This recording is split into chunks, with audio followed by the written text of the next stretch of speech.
চারটা কারণে বিশ্বনবীর এতগুলো বিয়ে হয়েছে। জোরে বলেন কয়টা?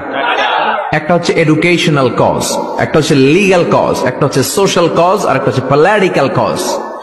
এডুকেশনাল কজ যেটা প্রথমে বললাম, নবীর কাছ থেকে শিখতে আসতো পুরুষেরা, নারীরা শিখতে পারে না, মাসালা জানতে পারে না। আল্লাহ বললেন বেশি করে বিয়ে করো, মাসালাগুলো তোমার বিবিদের কাছে জানাও, হায়েজ নেফাজের মাসালা, বিয়ে করলে স্বামী স্ত্রীর দাম্পত্য জীবনের মাসালা।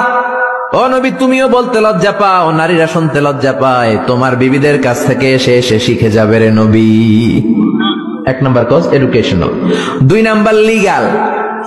অনেকে ছেলে দত্তক রাখে, পালক পুত্র, খবরদার, পালক পুত্র কোনদিন আপনার আপন পুত্র হতে পারে।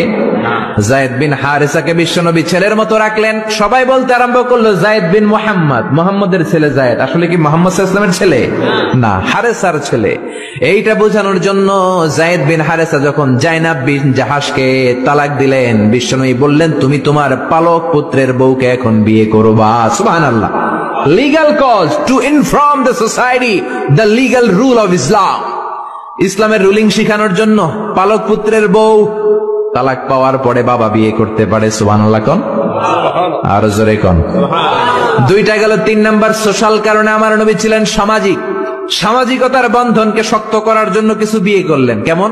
বিশ্বনবীর রাইট হ্যান্ড, ডান হাত ছিল আবু বকর।